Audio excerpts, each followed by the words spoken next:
एक ऐसा स्टेटमेंट जो अमेरिका के राष्ट्रपति ने दिया कि कुछ बड़ा होने वाला है, ये विश्व के सभी बाजारों पर, डाउ फ्यूचर्स पर, हम पर भी हावी है। बट हमारे, जैसे कि आपने कहा, निफ्टी बैंक रिट्रेस हुआ 20 डे तक, निफ्टी आईटी अभी भी चल रहा है, निफ्टी कोलैप्स नहीं कर रहा है, निफ्टी अभी भी अगर आप देखें की लेवल्स को होल्ड कर रहा है जो फर्स्ट सपोर्ट था। अब तक की प्राइस परफॉर्मेंस को देखकर क्या जज कर पा रहे हैं? क्या वो फियर इंडियन मार्केट्स पे कैपिटलाइज कर रहा है या नहीं कर रहा है? अप्रोच का रखें क्लोजिंग में। बिल्कुल, देखिए एक चीज़ मैं इसमें ऐड कर दूं, इसीलिए मैंने थोड़ा अपना हेडलाइन भी मॉडिफाई किया था। डोनाल्ड ट्रंप साहब ने कभी ये नहीं कहा कि ईरान से जुड़ा कुछ बड़ा होने वाला है। डोनाल्ड ट्रंप ने एक स्टेटमेंट दिया, क्योंकि वो फ्रांस के जो प्रेसिडेंट इमैनुअल मैक्रोन, उन्होंने लिखा था कि वो डोनाल्ड ट्रंप जी को इसके लिए जाना पड़ा, तो उन्होंने कहा कि मैं इसके लिए नहीं आया हूँ, कुछ और बड़ा होने वाला है। अब वो कुछ और बड़ा होने वाला है, वो ईरान से रिलेटेड है या नहीं? मार्केट ने तो ये अजम्पशन लिया कि वो ईरान से रिलेटेड है, और मार्केट ने अजम्पशन लिया कि वो कुछ ना कुछ कहीं जैसा, देखिए हम में से कोई भी जियोपॉलिटिकल एक्सपर्ट नहीं है, लेकिन जितनी कॉन्वर्सेशन हो रही थी कि अगर ईरान की वो जो न्यूक फैसिलिटीज़ टाइप हैं उनको अगर अटैक करना, तो वो सिर्फ कैपेबिलिटी सिर्फ यूएस के पास है, तो क्या उसकी तरफ उनका इशारा था या नहीं? अच्छा, एक और चीज़ आप नोटिस करिए, इजराइल ने ईरान के जो नए आर्मी चीफ हैं, मतलब 2 दिन पहले उन्होंने जो बने थे, आज उनका भी सफाया कर दिया, ये उन्होंने स्टेटमेंट दिए। तो क्लियरली इजराइल एक पिन पॉइंट प्रिसीजन के साथ काम कर रहा है यहाँ पर, और अब ये मार्केट को थोड़ा सा एक रिस्क फैक्टर लग रहा है। क्रूड भी बॉयल पर है, 23, 73 और 74 के बीच में। एक बार हम इंटरडे में 73 के नीचे आ गए थे, अब हम वापस 74 के भी ऊपर जाने को तैयार है। तो उस हिसाब से काफ़ी वॉलेटिलिटी है यहाँ पर। निफ्टी और बैंक निफ्टी दोनों कमज़ोर हैं, लेकिन अभी भी जैसा आपने मेंशन किया विदु, अभी भी हम फर्स्ट सपोर्ट जोन में ही हैं। बैंक निफ्टी भले ही हल्का सा फर्स्ट सपोर्ट के नीचे आया हो 20 डेमा के, लेकिन निफ्टी अभी भी उसी जोन में ही है। दोनों इंडेक्स अभी भी 20 डेमा के आसपास ही हैं। और मैं एक चीज़ कहूँगा, ये बाजार अभी भी कमज़ोर नहीं है। हम क्या होता है ना, हम पॉइंट के हिसाब से देखते हैं, 100 पॉइंट कर गया। आज की डेट में 100 पॉइंट कुछ नहीं है, 1/3% है निफ्टी पर, 1/3% कुछ भी नहीं है, और फुल भी है। देखने का नजरिया होता है अपना अपना। देखिए वीरू, मेरा ये मानना है कि बाजार में ना अभी इस समय पोजिशनल ट्रेड लेना टफ हो गया है, एकदम गैम्बलिंग जैसा है, क्योंकि अगेन सुबह क्या हो जाए क्या भरोसा। आप यही हमारी मार्केट आज अगर सुबह 5 बजे खुल रही होती तो मार्केट में 200 पॉइंट गैप अप हो रहा होता, और कहाँ हम खुले तो फिर वो तब तक पूरी सिचुएशन बदल चुकी थी। तो अब किस समय कौन सा ट्रूथ सोशल पे क्या आएगा, ईरान क्या रिस्पॉन्ड करेगा, इजराइल कैसे करेगा, ब्रेंट की कीमतों में क्या इम्पैक्ट आएगा, आई थिंक हम में से कोई नहीं जानता है इसको। लेकिन मेरा व्यू बाजार पर पॉजिटिव है, जैसा आपने बोला ग्लास हाफ फुल या ग्लास हाफ एम्प्टी। और खैर मैं तो इन जनरल भी थोड़ा सा नज़रिया अपना पॉजिटिव ही रखता हूँ। मेरा ये मानना है कि आपको हर डिप पर अच्छे स्टॉक्स बेसिकली बाय करने चाहिए। ट्रेडिंग पोजीशन भले ही कुछ टाइम के लिए आप अपनी कम रखें। अगर आप वॉलेटिलिटी नहीं ले सकते तो कुछ समय के लिए थोड़ा सा लाइट रहें, वो ठीक रहेगा। सर, इस बीच ईरान इजराइल के बीच जो लगातार जवाबी हमले हो रहे हैं, लगातार चौथा दिन था, तो अभी तक क्या कुछ बड़ी बातें रही हैं, क्या कुछ अपडेट आए वहां से? पहले तो मैं एक वो संवाददाता की तरह अपडेट दे दूंगा आपको कि क्या हुआ है उसके बाद में एडिटर की तरह एनालिसिस भी।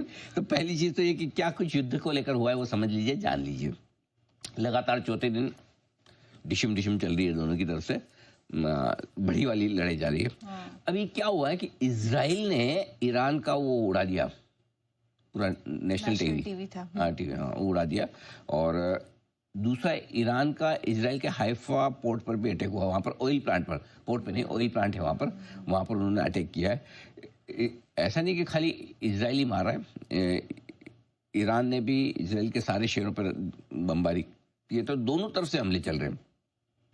अब इजराइल के प्रेसिडेंट का एक कहना है कि उनका टारगेट सीधा खामनेई है, जो ईरान के राष्ट्रपति है, बोले जब तक उनको नहीं मारेंगे तब तक शांति नहीं होगी।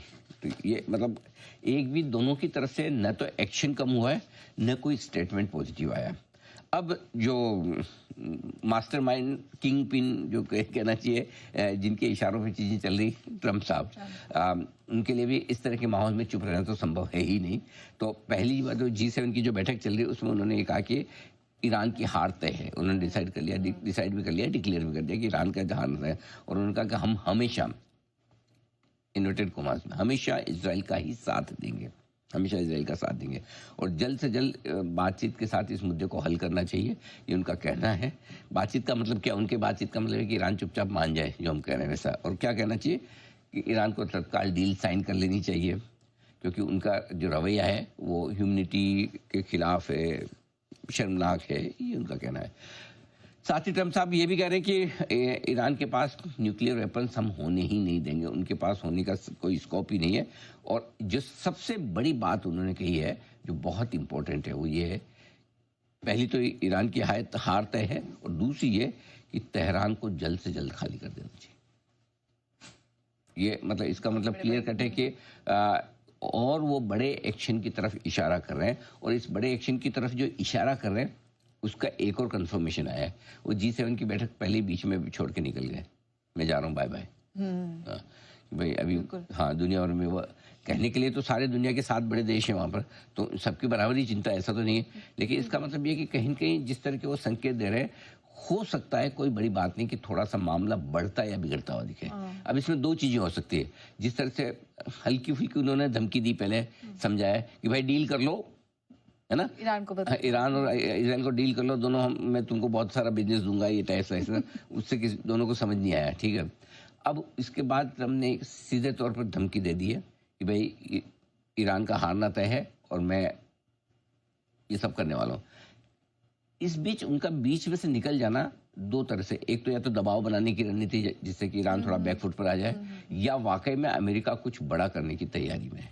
अब दोनों में से क्या सही है ना मुझे पता है ना आपको पता है, वो ट्रम्प साहब को ही पता है, राइट। सो इसलिए थोड़ा सा ये जो संकेत आ रहे हैं ये कॉशियस है, सावधानी वाले हैं एकदम। मतलब इसमें हो सकता है इसका रिजल्ट पॉजिटिव भी निकल जाए कि डर के मारे चलो मैटर खत्म करो, अमेरिका सीधा सीधा कूदा तो फिर बात अमेरिका ही थोड़ी होगी कि वो ब्रिटेन भी आ जाएगा, फ्रांस भी आ जाएगा, सब आ जाएंगे। और अगर सब उतरेंगे तो जरूरी थोड़ी कि ईरान का सपोर्ट करने के लिए बहुत लोग आए, फिर ना भी आए। सो इसलिए ईरान को लगेगा कि चलो ठीक है मैटर खत्म करते हैं। दूसरी तरफ ये भी हो सकता है कि ना माने और ऐसे में वाकई में कूद जाए तो बात बिगड़ती हुई दिख सकती है। तो ये जो भी होगा बड़ा होगा, अब क्या होगा मुझे पता नहीं, लेकिन इसको देखते हुए थोड़ा सा हम सावधान रहेंगे। तो साउथ के अभी भी ऊपर है, अहम लेवल्स नहीं टूटे हैं बाजार के, तो क्या लग रहा है आपको यहाँ से कमजोरी और बढ़ सकती है या फिर इसी के आसपास क्लोजिंग रहेगी? थोड़ा सा कहना मुश्किल है क्योंकि लेकिन अभी तक जो संकेत है उसके हिसाब से 24,800 मजबूत सपोर्ट का काम करेगा, जिस तरह से पुट ऑप्शंस में पोजीशंस बनी है, और ऊपर में 25,000 को पार करना मुश्किल होगा। तो ये 200 पॉइंट की रेंज दिख रही है, इस रेंज के निचले सिरे के आसपास है।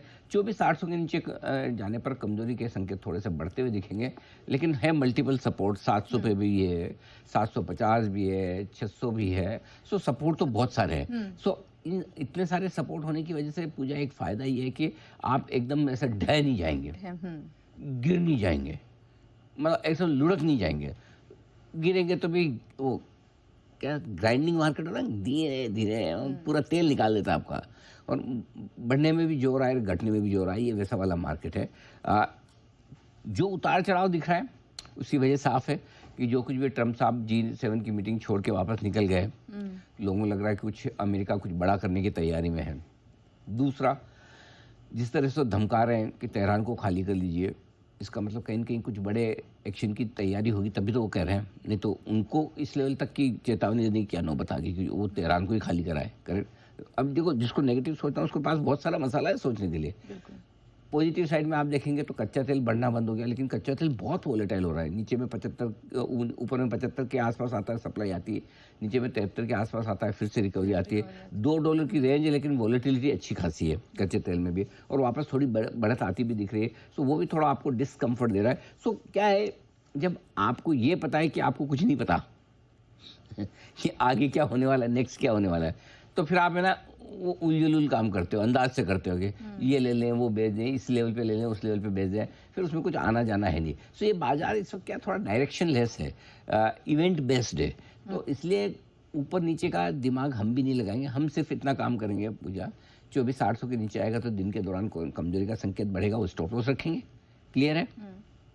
ऊपर में 25,000 है तो 24,950, 25,000 अगर गलती से आ जाए, थैंक यू वेरी मच। तो ऊपर में देते रहो, नीचे में थोड़ा थोड़ा देते रहो, तो दोनों तरफ का ट्रेड आपको करना चाहिए। ये आपके